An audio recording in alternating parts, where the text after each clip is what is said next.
Bom dia, boa noite para todo mundo que está aí, para quem vai estar vendo esse vídeo posteriormente. Nós estamos aqui retomando agora as nossas aulas, né, nesse longo, extenso e aprofundado e detalhado curso de neuropsicanálise na prática clínica. Recentemente foi enviado o cronograma das nossas aulas lá no grupo para quem já está no grupo. Se você está fazendo esse curso, provavelmente você já está no grupo, porque é lá que a gente encaminha o link, tá? Fechado para o Zoom. Lá nesse cronograma, vocês vão perceber que a gente tem lá as aulas que já aconteceram, né? E que são de neurociência afetiva, e depois nós temos as aulas que vão acontecer agora, e depois nós teremos lá que são alguns temas que ainda não estão definidos. Por que que esses temas não estão definidos? Boa noite, Silene. Esses temas não estão definidos porque a neuropsicanálise é um campo muito novo, tá? As descobertas, elas estão emergindo dinamicamente rápido e tudo se modifica o tempo todo. Então, eu estou sempre atento lá ao que o Marcos Somos traz como uma novidade, eu estou sempre trocando e-mail com ele sobre como que a gente está conduzindo esse nosso trabalho aqui.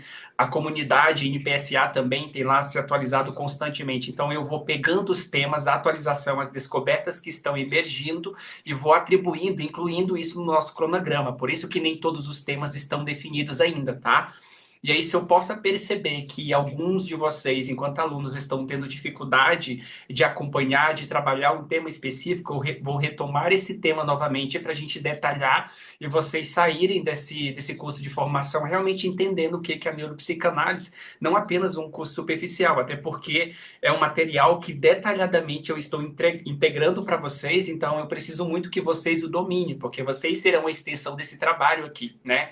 Então, se de repente eu vou encaminhar, eu posso encaminhar para qualquer um dos alunos desse curso, porque eu sei que vocês absorveram o conteúdo, aquilo que a gente tentou entregar aqui, tá? Então, é por isso que alguns temas não estão definidos. Para além disso, qualquer dúvida lá naquele grupo, toda vez lá a Milene envia uma mensagem no grupo, vocês podem chamar ela lá para, tô com a minha mensalidade atrasada, não consegui achar o PDF, uma aula, como que funciona? Qualquer dúvida, eu peço por gentileza que vocês chamem ela, que elas vão auxiliar vocês, tá?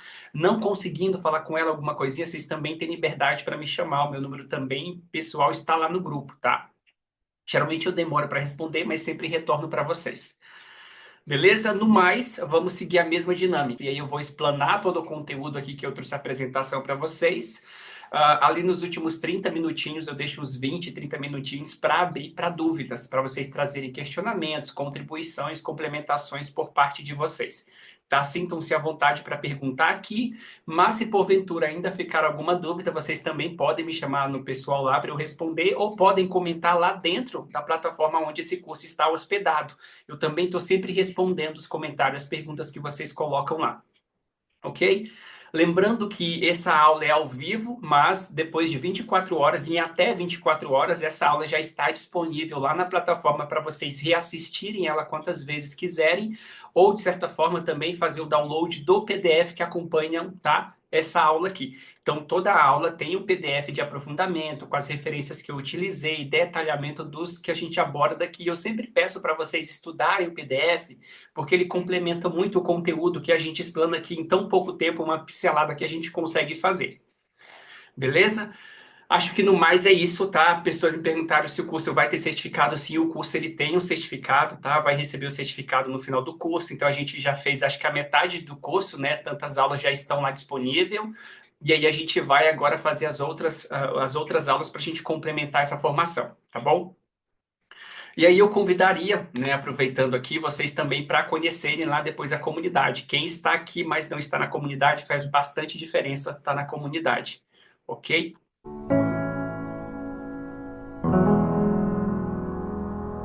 Então vamos, né, como de praxe, iniciar aqui pelo nosso índice, tá? Um rápido índice para a gente saber quais são os temas que nós iremos abordar dentro dessa aula especificamente. E depois disso, né, a gente conseguir aí detalhar, trazer algumas contribuições para esse manejo. Deixa eu só tirar isso. Para esse manejo em neuropsicanálise. Primeiro a gente vai falar sobre o inconsciente, né? O próprio Freud aí traz uma descrição sobre o inconsciente nas suas obras, a interpretação dos sonhos, acho que especificamente no capítulo 7 ele traz alguma coisa sobre o inconsciente. Eu gosto muito de antes de entrar nesse tema psicanálise à luz da neurociência ou a neuropsicanálise, trazer, de certa forma, um olhar, uma autorização, uma perspectiva do próprio Freud, o criador da psicanálise, para falar para nós o que é o inconsciente, como que ele, enquanto desenvolvedor, criador, definiu o seu próprio conceito e como que nós respeitamos esse conceito, agora olhando para ele à luz das metodologias neurocientíficas. Depois iremos polemicamente abordar a ideia da neuroanatomia correspondente ao id, ao ego e o superego, também trazendo aí uma breve explicação de como que se olha para isso na psicanálise clássica, o id sendo lá esse instinto, essa pulsão, essa demanda muito presente no bebê recém-nascido. Depois vem o ego, que é esse intermediador entre o superego e ao mesmo tempo o id, que tem suas necessidades, como que eu faço para supri-las. E depois temos o superego, que são os nossos valores, as nossas crenças, princípios, morais aí da sociedade. Depois falaremos sobre memórias e o inconsciente, e a gente vai então compreender as estruturas e depois de estudar essa estrutura, ou seja, a localização, né, a neuroanatomia dessa estrutura psicanalítica, vamos olhar para esse dinamismo, como que ela se constrói, como que ela se desenvolve e como que ela se manifesta no dia a dia no comportamento das pessoas. Depois falaremos de homeostase, o trabalho analítico, ou seja, o trabalho neuropsicanalítico, o trabalho analítico, o trabalho da Gestalt, o trabalho da TCC, o trabalho do budismo, de qualquer que seja a religião, etc., tende a ideia, ou as terapêuticas, têm um objetivo de desenvolver no ser humano o seu estado de bem-estar. Levar ele para aquilo que o Freud chamou de estado de nirvana, ou seja, esse estado de tranquilidade, esse estado de não sofrimento. É o espaço ideal, o local ideal para você sobreviver. Nem frio demais, nem quente demais, nem salgado demais, nem doce demais, mas um estado ideal, aquilo que é a qualidade, o espaço ideal para nós, enquanto mamíferos, sobrevivermos, para todo, na verdade, organismo que deseja sobreviver, precisa encontrar uma homeostase. Viver a vida é o tempo todo estar buscando dentro desse mundo esse dinamismo, onde eu encontro a minha homeostase. Que em um determinado momento pode ser um determinado local, um determinado relacionamento, uma determinada pessoa, uma determinada atividade, depois pode se modificar. Então, somos dinâmicos, isso se modifica o tempo todo, tá? Falaremos sobre o conceito de cérebro preditivo, vindo aí do neurocientista mais reconhecido no momento dentro desse meio acadêmico, que é Carl Friston. O Carl Friston traz a ideia do cérebro preditivo como aquilo que tenta prever o que vai acontecer, tá? Nós não temos uma consciência para isso, mas essa predição, ou seja, prever o próximo acontecimento, o próximo passo, isso está dado ao cérebro, não é que a gente conscientemente tente prever aquilo. Esse processo do cérebro acontece em sua maior parte inconscientemente. Inconscientemente, o cérebro está trabalhando para tentar prever o próximo passo, o próximo acontecimento. Falaremos também sobre sistemas de memória, e aí vamos, né, subdividir ali, que temos a memória de curto prazo, ou seja, 3 sistemas, depois temos a memória de longo prazo, e essa memória de longo prazo se subdivide em memórias explícitas e memórias implícitas. Vamos abordar isso aí para definir e depois fechar esse conhecimento sobre o que significa, tá, o inconsciente à luz da neuropsicanálise. Depois falaremos sobre o inconsciente cognitivo e o inconsciente dinâmico.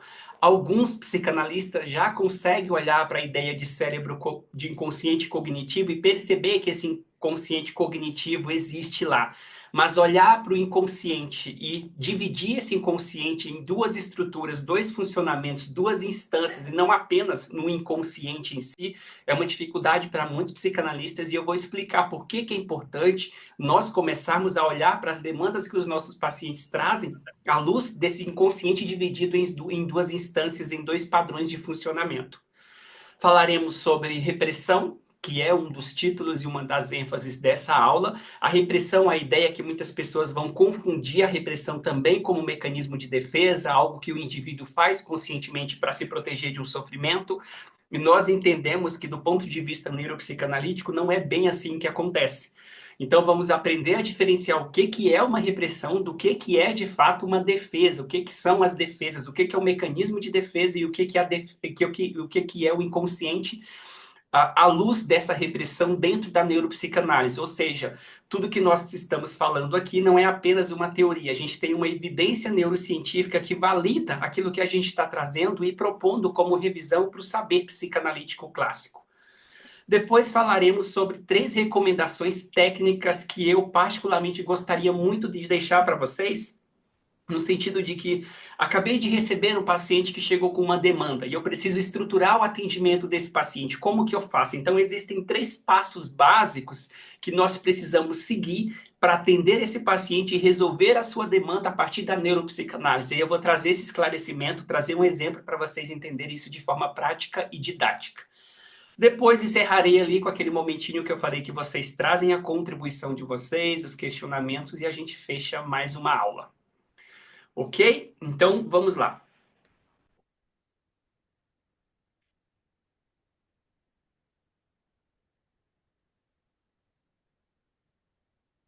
Vamos começar pela definição clara, né? Aí à luz do próprio Freud, no seu livro, como eu disse, A Interpretação dos Sonhos, né? No capítulo 7, ele vai trazer uma definição ou um esclarecimento, né, a respeito de todo o capítulo que ele vai destrinchando, fragmentando, explicando de forma detalhada, com exemplo, o que seria o inconsciente.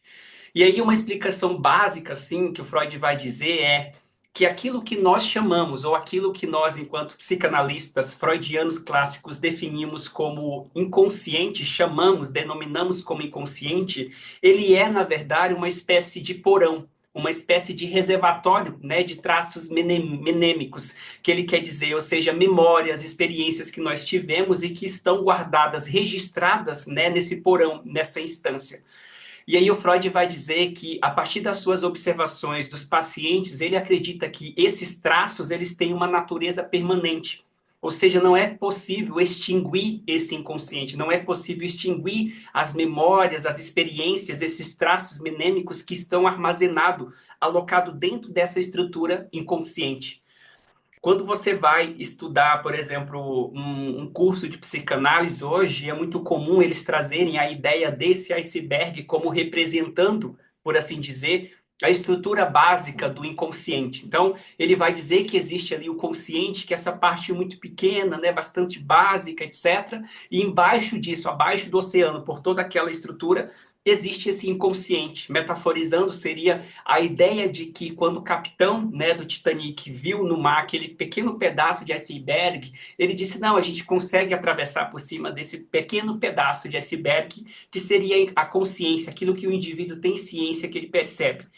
Mas abaixo desse pequeno iceberg que estava à mostra, ou seja, submergindo essa quantidade de água do oceano, existia essa região, né, ainda mais profunda, gigante, que foi capaz de quebrar o Titanic. Nesse sentido, o que o Freud vai dizer é que a consciência, ou seja, aquilo que nós conseguimos perceber, trabalhar, de certa forma, gerenciar, é infinitamente maior do que essa parte inconsciente, esses impulsos, esses desejos. Uma explicação básica que os psicanalistas utilizam é por que nós agimos como não desejaríamos agir. Como é que nós planejamos a vida toda para reagir em um determinado momento, mas acabamos reagindo como de fato nós somos, não como nós planejamos reagir. A ideia de que o inconsciente é essa estrutura, aquilo que nos governa, aquela famosa frase da psicanálise que o eu não é senhor em sua própria casa, ou seja, o eu não é senhor em sua morada. Então, o eu não determina o caminho, não determina as escolhas, aqueles desejos que vêm à tona.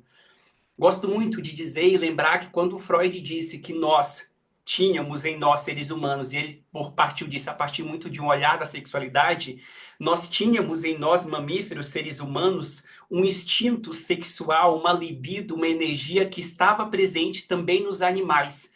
E aí o Freud foi muito criticado, rechaçado por causa dessa sua afirmação, e hoje a neurociência vem e comprova que, de fato, existe não apenas o instinto, a libido sexual, como outros instintos, outras instâncias e necessidades que estão presentes não apenas nos humanos, alguns em todos os vertebrados e outros específicos em todos os mamíferos.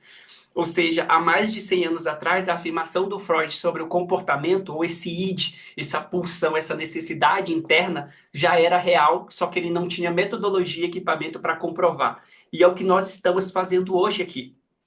Então, resumindo, segundo o próprio Freud, o inconsciente é esse reservatório, essa espécie de porão, aonde fica armazenada esses desejos, aonde fica armazenado essas pulsões, aonde fica armazenado essas experiências doloridas, traumáticas, tá? Essa é literalmente e resumidamente o que o Freud definiu como inconsciente. Uma outra afirmação do Freud no texto dele, O Inconsciente, no volume 14, ele vai dizer que os processos inconscientes são atemporais, ou seja, o inconsciente ele não é pautado, ele não é baseado, ele não respeita o tempo, tá? Ele supera o tempo nessas suas manifestações. Isto é, eles não são ordenados cronologicamente, não são alterados pela passagem do tempo e não tem qualquer referência ao tempo.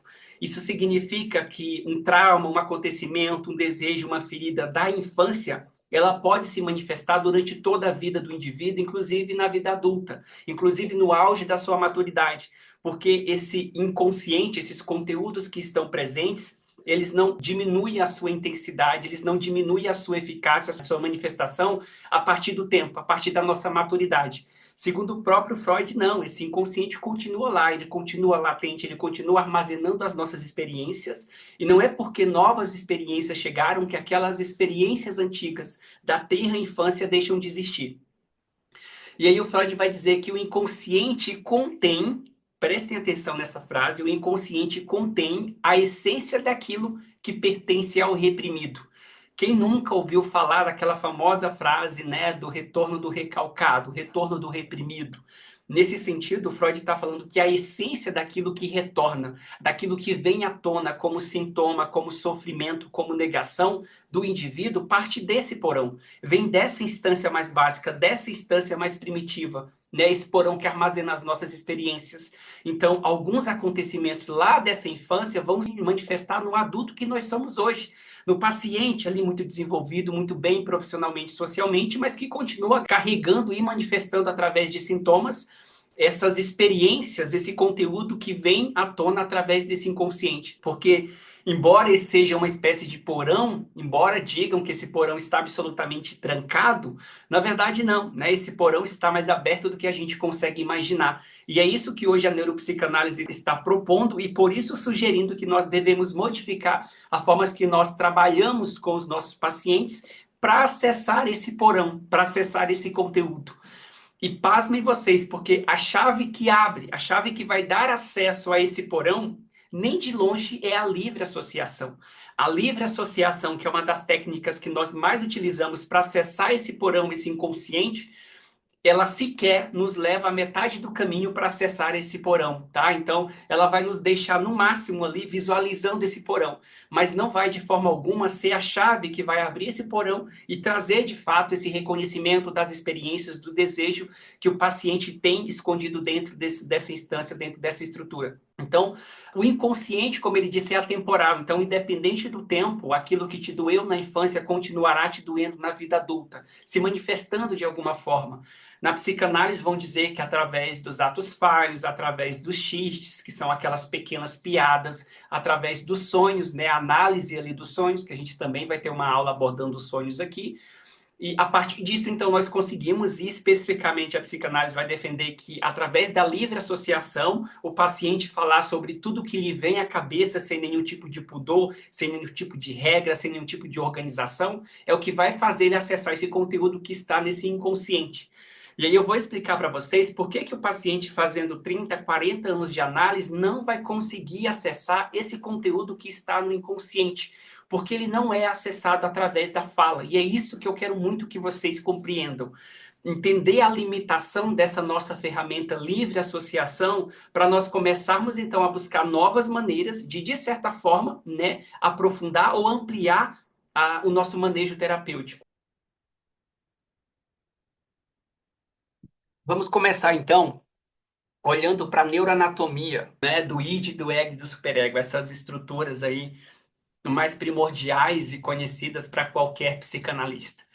Para trazer um clareamento disso, aqui eu estou usando essa analogia aqui que o Mark Somos utiliza, que é de um lado nós temos o conhecido representante aqui do aparelho psíquico freudiano, aonde está contido ali o id, o superego e o ego, tá? Então, notem que a gente tentou colorir exatamente as cores que correspondem a essas estruturas, tanto no aparelho psíquico freudiano, quanto especificamente nesse cérebro, tá? No cérebro atualizado, através hoje que nós conseguimos verificar tecnologias neurocientíficas. Lembrando que esses slides vocês também receberão, tá? Lá na plataforma vocês poderão fazer o download também desses slides que eles vão estar disponíveis. Então, ali nós temos basicamente as estruturas relacionadas ao princípio da realidade. Notem essa cor em amarelo, tanto ali no aparelho psíquico freudiano, quanto nós temos também, né, aqui nesse cérebro, especificamente espalhado ou dividido entre esse neocórtex, que é a parte também amarela. Depois nós temos ali o princípio do prazer, ou seja, o princípio da realidade, aquilo que regula, aquilo que tenta verificar as possibilidades que eu tenho de certa forma, atender uma necessidade, um instinto, um impulso que eu tenho. Aqui embaixo nós temos apenas os impulsos. Nós temos aqui, parafraseando ali pela cor roxa e vermelho, que seria o aparelho psíquico freudiano, contido ali o id e um pouco abaixo do id. E nós temos aqui do outro lado, né, especificamente no tronco cerebral, que vai bater no sistema de ativação reticular, a parte superior do tronco cerebral, a amígdala, etc. Nós temos ali o que a gente considera o princípio do prazer. Então, o princípio do prazer, tanto nessa analogia do aparelho psíquico freudiano, como no próprio cérebro, tem uma equiparação bastante significativa. A semelhança ela não é discrepante, pelo contrário. A ideia que o Freud desenhou a partir desse aparelho psíquico aqui, sem ter nenhum tipo de acesso ao que nós temos hoje como esse cérebro detalhado como ele é, o Freud acertou basicamente muito, muito, muito na sua suposição. E aí, se nós pudéssemos, de certa forma, esclarecer, tentar trazer à luz da neurociência o que significa basicamente isso, eu poderia dizer que sim, a neurociência hoje comprova que o id existe. A neurociência comprova que o ego existe. A neurociência comprova que o superego existe. E isso é extremamente importante para nós psicanalistas. Não nos fecharmos para esse tipo de informação, mas reconhecer, poxa, que bom que a neurociência está comprovando que essas estruturas, essas instâncias que nós trabalhamos há tantos anos, de fato existe. Mas não é possível que um homem chamado Sigmund Freud tenha acertado 90% do que significa esse aparelho psíquico, tenha errado 10%, e a gente se atente ou tente não concordar com essa neurociência somente pelo fato de que está errada 10% daquilo que o Freud supôs. Não é que o Freud tinha as possibilidades neurocientíficas, investigativas, comprovativas que nós temos hoje. Então, o Freud apostou, eu sempre gosto de dizer, através especificamente de um material psicológico. O Freud não tinha tecnologia para trabalhar como nós trabalhamos hoje. E ele acertou 90%. E é possível, então, nós olharmos para esse 90% como algo que está contribuindo com a psicanálise e não dificultando ou desconstruindo a psicanálise por causa de 10%. É essa a dificuldade dos psicanalistas brasileiros em específicos, que eu falo que a gente tem, de certa forma, uma baixa autoestima cultural, que é difícil a gente sair desse lugar de apliquei e pratiquei psicanálise por 40, 50 anos, como são muitas autoridades de psicanálise no Brasil, e agora eu preciso ir para a sala de aula novamente para poder aprender esses 10% que eu não sei acerca da psicanálise. É essa a dificuldade que os psicanalistas, em especial os brasileiros, experimentam. Porque eles têm dificuldade em retornar para a sala de aula e sair desse lugar de saber, desse lugar de preciso aprender novamente, preciso me renovar. Eu, Eduardo, preciso estar em vários grupos de estudo, me atualizando, acompanhando, aprendendo, errando. E essa humildade que a gente precisa ter para conseguir ajudar os nossos pacientes de uma forma muito mais eficaz. Então, olhando para isso, 90% de acerto e 10% aqui que o Freud não acertou, é esses 10% que a gente está tentando corrigir na nossa prática, na nossa teoria, para que ela tenha uma evidência científica e nos possibilite ajudar os nossos pacientes de uma forma muito mais eficaz, tá? Então, o id, especificamente o id, que é responsável lá pelos nossos impulsos, pelos nossos desejos, que é especificamente, segundo o próprio Freud, regido ou administrado ou ativado pelo princípio do prazer, ele representaria, dentro da nossa estrutura cerebral atual, as regiões subcorticais. Essas regiões subcorticais são ali a amígdala, o cerebelo, o tronco cerebral, os gânglios basais. São essas estruturas que representam neuroanatomicamente o que a gente entende como id. Porque essas estruturas subcorticais, elas não estão presentes, por exemplo, uma amígdala, por exemplo, um tronco cerebral, somente no Eduardo mamífero evoluído. Essa estruturinha, ela está presente no macaco, está presente no gato, está presente no réptil, um jacaré, um lagarto. Tem o tronco cerebral. Essa estrutura está lá. Então, o desejo que eu tenho de me alimentar, o desejo que eu tenho de tomar água para sobreviver, o desejo que eu tenho de receber vínculo, é o mesmo desejo que um gato tem de receber o vínculo com a mãe dele, de receber o cuidado da mãe. É a mesma necessidade que um cachorro tem de receber o cuidado, o vínculo, a atenção do seu dono, do seu cuidador. Essa estruturinha tronco cerebral é responsável por me fazer buscar alimento, sobrevivência. A mesma coisa que um réptil tão primitivo consegue e precisa fazer. Então, a ideia de nós entendermos isso é que existem essas estruturas, e essas estruturas, elas são a base daquilo que o Freud chamou de id. São a base dos nossos desejos, desse instinto primitivo que nos faz sobreviver, que nos faz buscar recurso para a nossa própria sobrevivência. Paralelo a isso, saindo dessas regiões subcorticais, nós temos aquilo que o Freud chamou de superego, que o superego nós entendemos como as normas, os valores morais, né, que de certa forma contém, represa, tenta reprimir os desejos do id, ligado a essas áreas corticais. Entendam que essas áreas corticais, neocórtex superior, não é uma estrutura que está presente em todos os animais. Essa estrutura está presente especificamente somente nos mamíferos, mas descrita como está aqui, capaz de pensar, raciocinar, olhar para os seus valores, somente nos mamíferos mais superiores, tá? No caso, ser humano e alguns primatas. Então, esse superego seria representado pelo nosso córtex pré-frontal, pelo nosso córtex parietal, pelo nosso córtex lateral, porque essas estruturas, elas são as últimas a se desenvolver. Esse superego, aquilo que vai regir, que vai moldar como nós vamos conviver dentro de uma sociedade, como nós vamos conviver dentro de um grupo, dentro de um relacionamento, condiz especificamente com o que nós vamos aprendendo ao longo da nossa vida. A religião que o pai ou a mãe tem, os valores, o aprendizado, a educação, o comportamento, as restrições, os julgamentos, os preconceitos, tudo isso nós vamos desenvolvendo. Depois disso, nós temos ali, então, essa parte amarela ali que está representando o superego, tá? E também vai ser representado pelo verde, vai ser representado pelo azul. Já o ego, tão famoso ego, que é aquilo que faz a intermediação entre o que o superego não deixa acontecer e entre o que o id primitivo quer. Um bebê é puro id, um bebê ele nasce puro id, ele só tem desejos, ele é regido pelo princípio do prazer. Esse bebê, por que ele é regido pelo princípio do prazer? Porque essas estruturas que representam o superego, que são as normas morais sociais, o bebê ainda não tem, ele ainda não desenvolveu, esse neocórtex ainda está em desenvolvimento. Então, o bebê faz cocô a hora que quer, o bebê faz xixi a hora que quer, o bebê quer ser alimentado e quer ser agora, o bebê quer aquilo e ele quer agora. Então, o bebê não sabe esperar, o bebê não tem isso desenvolvido. Por isso que ele é regido pelo princípio do prazer. O que eu tenho vontade, eu faço agora, nesse momento, em qualquer lugar que eu esteja. Quando nós olhamos, então, para o ego é a maturidade. O ego é essa balança que tenta equilibrar o que o id deseja, os desejos que o id tem, e tenta equilibrar, trabalhar a realidade para trazer esses desejos do id à tona, sem ferir, sem, de certa forma, prejudicar esse próprio indivíduo. Esse ego, a gente poderia entender nesse mapinha que a gente está utilizando aqui, no mapa freudiano, especificamente ali essa região que está em branco, e especificamente aqui no cérebro, na neuroanatomia, essa região cinza.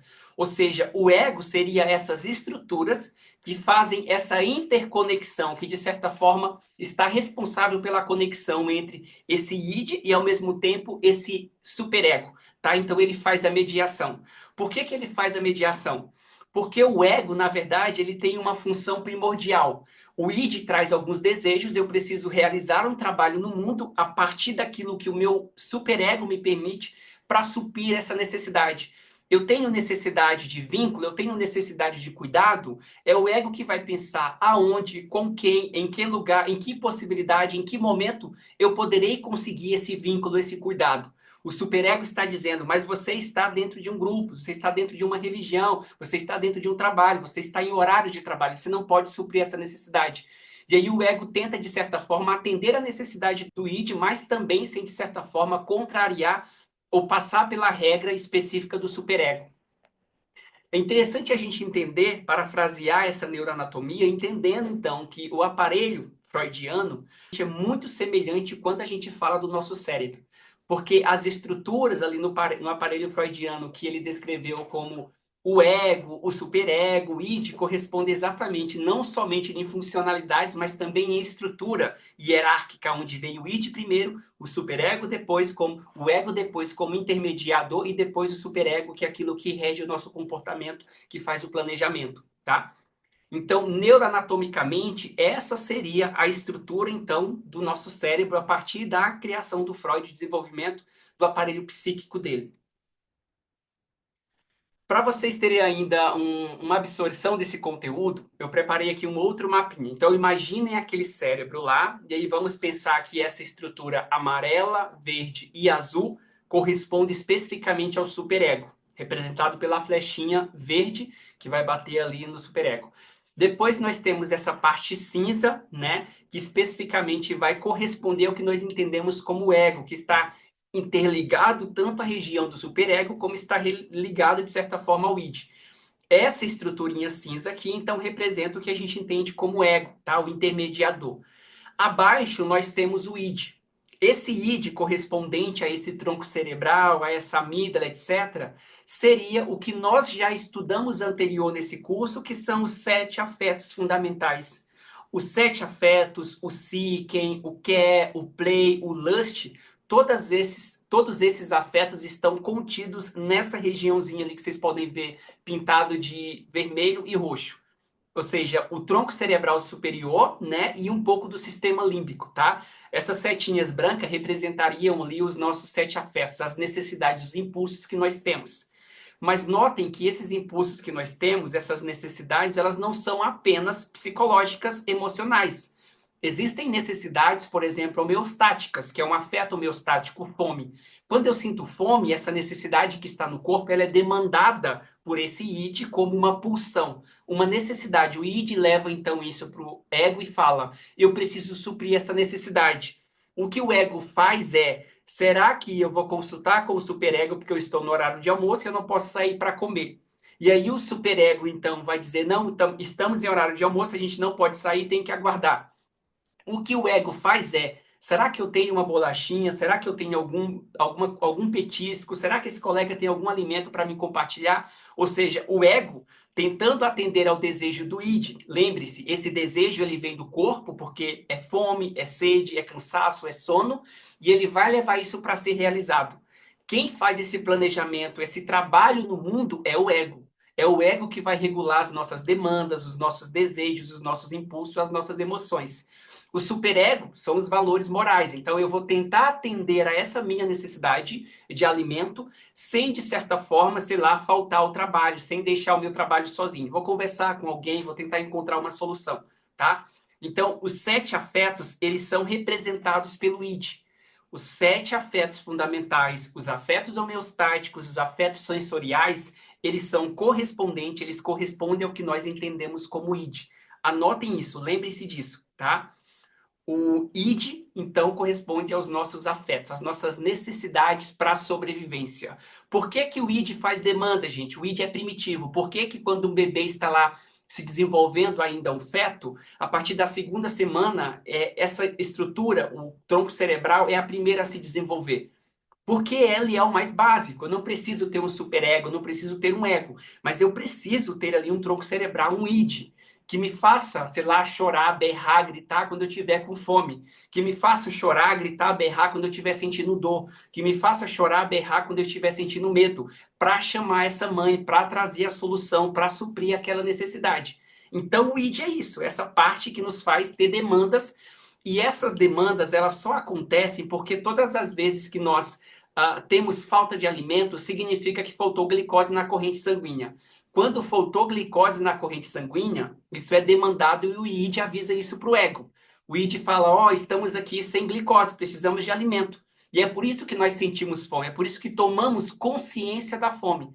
É por isso que eu sempre falo que os pacientes têm consciência do que eles sentem. Eles podem não saber especificamente qual que é a necessidade em desvio, mas que eles estão sentindo, eles sabem.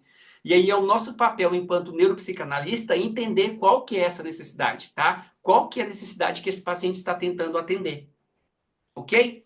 Lembre-se que vocês vão receber, tá, esses slides aqui, então fiquem tranquilos. Recapitulando, o id, tronco cerebral, corresponde aos nossos afetos fundamentais. O ego seria ali o sistema límbico, essa parte cinza, corresponde àquilo que vai encontrar solução para a nossa necessidade. E o superego são os valores morais, os valores sociais, aquilo que nós aprendemos e introjetamos para conviver em sociedade, para conviver com o outro.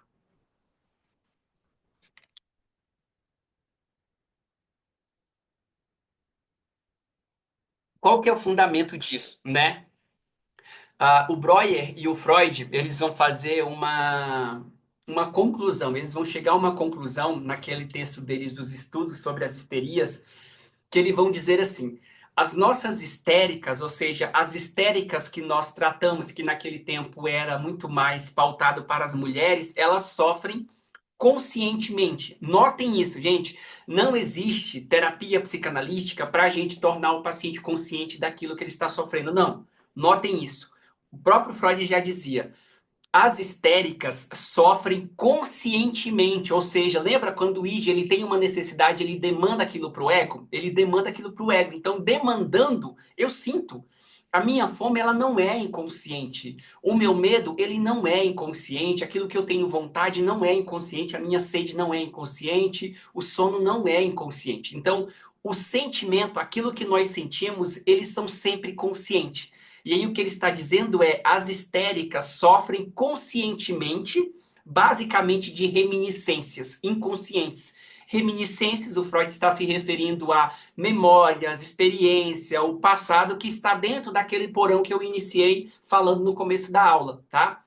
Então, basicamente, o que ele está dizendo é: existe algo que é consciente, é o sofrimento, aquilo que o paciente verbaliza, aquilo que ele traz à tona, aquilo que ele está falando para você. Por que que você buscou psicanálise? Porque eu estou com ansiedade, eu estou com medo, estou sentindo muita raiva, eu estou sentindo solidão, eu estou sentindo depressão, estou sentindo tristeza. O paciente fala conscientemente daquilo que ele está sentindo e o motivo ou a razão pela qual ele buscou a terapia psicanalítica. Esse sentir, ele é consciente. Toda vez que o paciente sente, está apontando para uma necessidade não atendida, ou seja, o id continua batendo, o id continua falando, o id continua mandando uma demanda, como muito claro. Você tem uma necessidade, um exemplo legal, uma necessidade que o id trouxe. Você está com sede, estamos sentindo falta aqui de água. Então o id demanda isso. O id demanda isso para o ego, para a sua consciência. E a consciência começa a sentir, nossa, eu estou sentindo sede, boca seca, etc. E aí eu vou na geladeira, o ego fala, vai lá na geladeira e pega uma água. Mas em vez de pegar uma água, o que todo animal que nós chamamos de irracional faz, se ele está com sede, ele toma água. Se ele está com sede, ele não vai comer uma carne. Se ele está com sede, ele não vai dormir. Ele vai buscar água para tomar. Nós que nos consideramos tão inteligentes, em vez de buscar a mesma água porque estamos com fome, o que que nós fazemos? Ah, mas daqui a pouco eu vou tomar água. Ah, mas eu tô tão engajado aqui. Aí a gente vai lá na geladeira, em vez de tomar água para suprir a sede, a gente toma coca. A gente toma suco. Isso não mata a sede. Isso paliativamente resolve. E aí o id continua demandando sede, sede, sede, precisamos de água, precisamos de água. E aí, nesse sentido, nós estamos sentindo conscientemente. Se você pega esse paciente e traz, ele vai dizer: eu estou sentindo sede, eu sinto sede. Então, nesse sentido, sentir aquilo que o paciente traz é consciente. E é esse material consciente que nós vamos trabalhar, tá? Nessa neuropsicanálise. Então, nesse sentido, basicamente, ele está dizendo que as histéricas sofriam conscientemente, porque o sofrimento é consciente. Se os nossos pacientes não sofressem, se eles não sentissem, eles não buscariam terapia, tá? Nesse sentido, o paciente não chega na clínica falando assim: doutor, eu estou com algo inconsciente, você pode me ajudar a descobrir qual é? Não, eles não vão assim, eles vão: doutor, eu estou sofrendo de ansiedade, eu estou sentindo tristeza, eu não estou conseguindo dormir, você pode me ajudar, pode tirar isso de mim, pode me ajudar a parar de sentir isso? Entende? Então isso é consciente, o sofrimento sempre é consciente.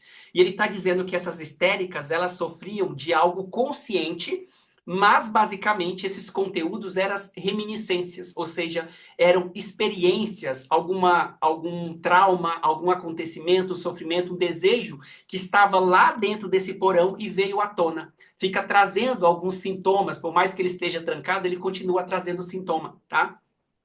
Então, a ideia aqui é, memórias, elas se referem, elas são construídas, elas são tragas, de certa forma, elas se originam do passado, mas elas são para o futuro.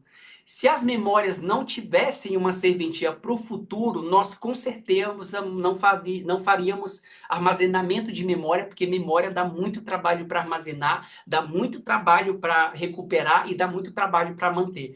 Então, de certa forma, o que a gente está entendendo, o que eu estou afirmando para vocês é que memórias, elas são construídas na nossa infância, tudo que nós aprendemos, dores, felicidade, alegria, tristeza, ameaça, etc. Mas essas memórias, essas experiências, elas só ficam armazenadas até os meus 20, 30, 40, 50, 60 anos, porque essas memórias têm uma serventia. Elas tendem a me proteger, elas tendem a garantir a minha sobrevivência, tá? E aí, a base disso é qual? O que eu estou querendo clarear para vocês aqui? Que a única razão pela qual nós aprendemos com o passado é para melhor prever o futuro. Então, se em um determinado momento eu passei por uma rua e aí naquela rua eu fui assaltado e etc., porque eu estava distraído no celular, de alguma forma a gente vai esquecer daquilo? Não, aquilo vai ficar guardado, a gente vai armazenar a memória desse assalto. E aí, nesse sentido, quando a gente estiver de novo, de frente, passar naquela rua, a gente vai lembrar daquele fato. Qual que é a primeira coisa que vai acontecer? Eu vou guardar o celular, eu vou começar a olhar, eu vou ficar em estado de alerta. Se eu não tivesse aquela experiência, ou seja, guardado aquela memória, possivelmente eu nunca aprenderia a estar em estado de alerta, a tomar cuidado a passar pelaquela rua. Se eu tivesse, por exemplo, passado por aquela experiência, mas não guardasse a memória, eu ia passar todas as vezes naquela rua, mas eu nunca iria aprender a como estar em estado de alerta para não ser assaltado. Não teria sentido vocês assistirem essa aula se vocês não pudessem guardar essa memória, levar ela com vocês e no momento de trabalhar com o paciente, trazer essa memória à tona, resgatar essa memória, tá? Então, essas memórias, elas só existem, elas só estão guardadas, a gente só aprende, lembra dela, para que a gente possa utilizar ela no futuro. E aí, quando nós adentramos, então, na neuropsicanálise, nós chamamos essas memórias que nós resgatamos, essas memórias que nós tivemos no passado e trazemos ela à tona, ou que ela vem à tona sem que nós a trazemos, nós chamamos ela de sistemas preditivos. Ou seja, entendemos que as memórias, elas são preditivas, o que significa que elas estão sempre tentando prever o que vai acontecer. Uma memória, ao contrário do que o Freud falou, ela não está num porão, ela não está trancada. Pelo contrário, está num porão altamente aberto e esse porão se manifesta, vem à tona a todo momento. O que acontece é que nós não temos consciência desse porão aberto. Nós não temos consciência do conteúdo que está saindo desse porão. Nós não temos consciência, por exemplo, que o fato de eu aprender a andar de bicicleta e aí eu pegar uma bicicleta e não pensar o que eu preciso fazer agora, essa memória saiu saiu lá do inconsciente, veio à tona, fez eu executar aquele movimento da bicicleta, mas ela não passou pela consciência. Então, inconscientemente, nós utilizamos 90% desse inconsciente. Nós utilizamos 90% desse conteúdo que está dentro desse porão. Ele vem à tona. A única diferença é que ele não passa por um porteiro chamado consciência. Ele não pede autorização para esse porteiro para ele entrar lá e executar determinada atividade. Um outro aprendizado que eu sempre utilizo, muito básico, é quando você sente sede, quando o ID te faz uma demanda, ó, estou com sede. Você sabe o que mata a sua sede? Você sabe? É água. Isso nós aprendemos na infância. Na infância nós aprendemos isso, mas ninguém, eu duvido que alguém tenha a memória exatamente o momento que eu aprendi que água mata a sede. Exatamente a primeira vez que eu tomei água na vida. A gente não tem essa memória, porque a gente era bebê, né? E aí, nesse sentido, por que que a gente sabe hoje que a água vai matar a sede? Quando eu bebo ela? Por experiência. Mas essa experiência eu só consigo utilizar ela porque ela já estava, de alguma forma, armazenada dentro desse porão aberto, de portas escancaradas. E aí, quando essa demanda do ID vem à tona, eu lembro, é água, eu vou lá e tomo água e bebo. Mas não conscientemente. O que você sente conscientemente é a demanda do ID, é o impulso do ID, é o desejo do ID. mas a solução para essa demanda você não sente, você não sabe ela conscientemente, porque ela não está armazenada em região cortical, ela está armazenada em região subcortical. Região subcortical, eu só executo, eu não penso sobre ela. Eu não tenho que trazer ela à consciência, ela não precisa passar por um porteiro, tá bom? E aí vai ter muito a ver com a ideia da compulsão à repetição também, tá? Mas a ideia que eu queria explicar para vocês é que eu atualizei o nosso gráfico sobre a ideia de homeostase, tá bom? Então existe aqui o nosso belo gráfico de homeostase. Vamos entender o que é essa bendita dessa homeostase. A homeostase, ela não existe apenas emocionalmente, psicologicamente, tá? A homeostase também existe, nós sabemos lá biologicamente, né? Basicamente o conceito de homeostase, ele surgiu e aí esse conceito significa o nosso corpo, o nosso organismo o tempo todo está trabalhando para manter uma determinada temperatura. O nosso organismo o tempo todo está trabalhando para manter uma determinada quantidade de glicose, para manter uma determinada quantidade de oxigênio, para manter uma determinada temperatura, para manter um determinado batimento cardíaco. O tempo todo o nosso organismo está trabalhando. Isso é uma homeostase automática. Mas quando um desses processos falha, por exemplo, eu não consigo regular a temperatura e essa temperatura se aumenta, passa dos 37, 37,5, eu estou com febre. Quando eu estou com febre, significa que isso vem à minha consciência. Ó, subiu aqui na consciência. O ID falou que eu estou com febre, a temperatura aumentou. E eu vou buscar, acionar esse ego para buscar fazer um trabalho no mundo e suprir aquilo que eu tenho, que é a febre, um medicamento, alguma coisa. Quando eu retorno de novo para essa homeostase, se torna inconsciente novamente, tá? Mas diferente dessa homeostase biológica, a homeostase emocional psicológica não é automática, tá? Ela não é totalmente automática. Significa que aquelas necessidades que o ID vai demandar, como por exemplo, você tem necessidade de vínculo. Você tem necessidade de vínculo, precisa de alguém para se sentir pertencente. Quando eu me sinto dentro de um relacionamento, dentro de um grupo, e eu começo a experimentar uma solidão, uma sensação de isolamento, esse pêndulozinho que eu coloquei aqui no meio desse círculo, ele vai derivar para a sua direita. Ele derivando para a sua direita, o que você vai sentir nessa seta vermelha? Desprazer. Você vai sentir sintoma. Por quê? Porque assim como quando você precisa de água e você não toma, você sente sintoma. Quando você sente necessidade de vínculo, necessidade de sexo, necessidade de cuidado e você não recebe nesse grupo, nesse relacionamento, etc., você vai experimentar desprazer. Vai ser o aumento de tensão. Conforme essa tensão vai aumentando, existe um limite. Existe um limite de água que eu vou conseguir ficar sem beber.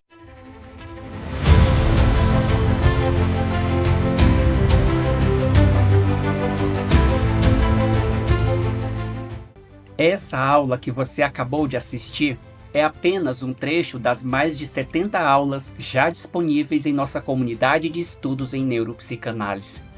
Na nossa comunidade, exploramos uma diversidade de temas como depressão, ansiedade, relacionamentos e muito mais, sempre com foco em demandas clínicas e na integração entre a psicanálise e a neurociência afetiva. Baseamos nosso conteúdo e metodologia nos trabalhos de renomados neurocientistas como Mark Sommons e Jaak Panksepp, e em nossos encontros ao vivo revisitamos importantes conceitos da psicanálise freudiana à luz das mais recentes descobertas neurocientíficas. Portanto, se você é psicanalista, terapeuta ou profissional de saúde mental e busca um conteúdo realmente claro, didático e transformador, fundamentado nas mais recentes descobertas neuropsicanalíticas, junte-se à maior e mais acessível comunidade de estudos em neuropsicanálise do país. Clique no link da descrição e saiba mais.